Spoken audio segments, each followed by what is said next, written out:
स्वामी जी देखिए, less physical activity in सारी चीजों के बावजूद बहुत ज्यादा है बच्चों में, उनका भी समाधान बता दिया।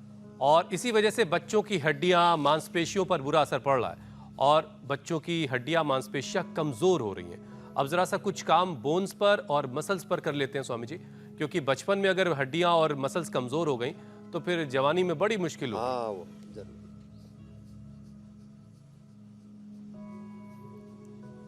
देखो, हड्डियों के लिए तो एक तो धूप में 1 घंटे का धूप का एक्सपोजर है।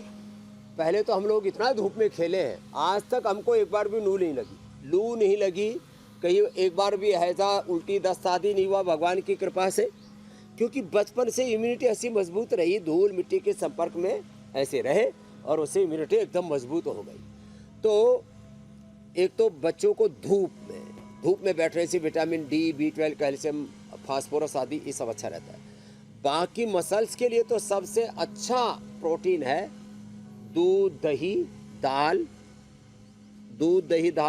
और पनीर आदि। आजकल तो नकली पनीर, नकली दूध, ये मामला बड़ा गड़बड़ घोटाला हो गया है। इसलिए विश्वसनीय ब्रांडों की चीज़ें लें, और उसमें भी भाई लोग बहुत धोखा कर रहे हैं, उससे सावधान रहें।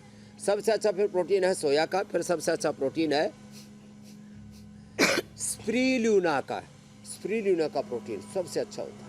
तो ये मसल्स की प्रॉब्लम कोई नहीं रही। अगर अश्वगंधा शतावर से तो मांसपेशियां और पूरा शरीर, पूरा ताना बाना, इम्यूनिटी से लेकर के मसल से लेकर के सब अच्छा रहता है। ये जो हमारी जो पैल्विक मसल्स हैं, ये जो गट मसल्स हैं, ये कमज़ोर हो जाती हैं, तो बच्चों को रात को यूरिन सूसू जाना पड़ता है। तो बच्चों को रात को यूरिन सूसू नहीं जाना पड़े, मतलब जाना पड़े मीन्स बिस्तर में ना करें, तो ये वाला जो मामला है उसके लिए एक तो छोटी उंगली की टोक पर दबाएं, एक कपालभाति करें, और दूसरा छोटे बच्चों को आधी, बड़ों को एक चंद्रप्रभा वटी, और बहुत ज़्यादा गड्ढ होने पर विश्व तेंदुक वटी भी हम दे देते हैं, और ये प्रॉब्लम पूरी तरह से खत्म हो जाती है। तो बच्चों की स्वामी जी अब जरा आखिर में हमने समाधान बता दिया है। एक बात बहुत ज़रूरी है, देखिए हर माँ बाप चाहता है कि उसका बच्चा ऑलराउंडर बने, बलवान हो तो बुद्धि भी उसकी ज़बरदस्त होनी चाहिए। अब जाहिर है इसके लिए फोकस पर काम करना बड़ा ज़रूरी होता है, पढ़ने लिखने के लिए भी फोकस्ड होना बड़ा ज़रूरी है। तो अब ज़रा आखिर में प्राणायाम कर लेते हैं, और प्राणायाम में स्वामी जी कौन कौन से प्राणायाम जो है वो ज़्यादा कारगर है फोकस को बढ़ाने के लिए? वृक्षासन, गरुड़ासन, नटराजासन, मयूरासन, और बच्चों को चलो बेटियों दोबारा से करो हनुमान आसन।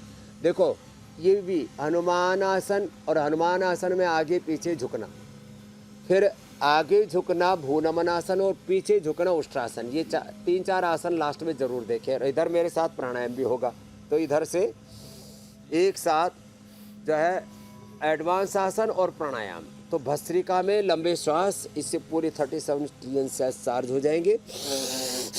ये सब माता पिता अपने बच्चों को अवश्य कराएं। दूसरा कपालभाति, लीवर, किडनी और आंतें, ये सब internal organs, vital organs healthy रहेंगे तभी बच्चे हेल्दी रहेंगे, वो ज़रूरी है। बच्चों में सोम शक्ति, अग्नि शक्ति, बच्चों के अंदर लॉजिकल ब्रेन और उनका जो है इमोशनल ब्रेन, दोनों अच्छा रखने के लिए लॉजिकल और इमोशनल ब्रेन का संबंध राइट लेफ्ट नॉस्ट्रिल से है। लेफ्ट नॉस्ट्रिल से हमारा इमोशनल ब्रेन, राइट नॉस्ट्रिल से श्वास लेते हैं तो लॉजिकल ब्रेन हमारा एक्टिवेट होता है, और उससे हमारी मेमोरी अच्छी होती है, कंसंट्रेशन आई की लेवल इससे एकदम शार्प मेमोरी। स्वामी जी घड़ी की सुई कह रही है कि अब आपसे इजाजत लेने का वक्त हो रहा है, तो इस बार की गर्मियों की छुट्टियों को प्लान कीजिए आप इंडिया टीवी के साथ। आप यकीन कीजिए कि आप छुट्टियों के बाद खुद के अंदर एक बहुत बड़ा सा ट्रांसफॉर्म देखेंगे।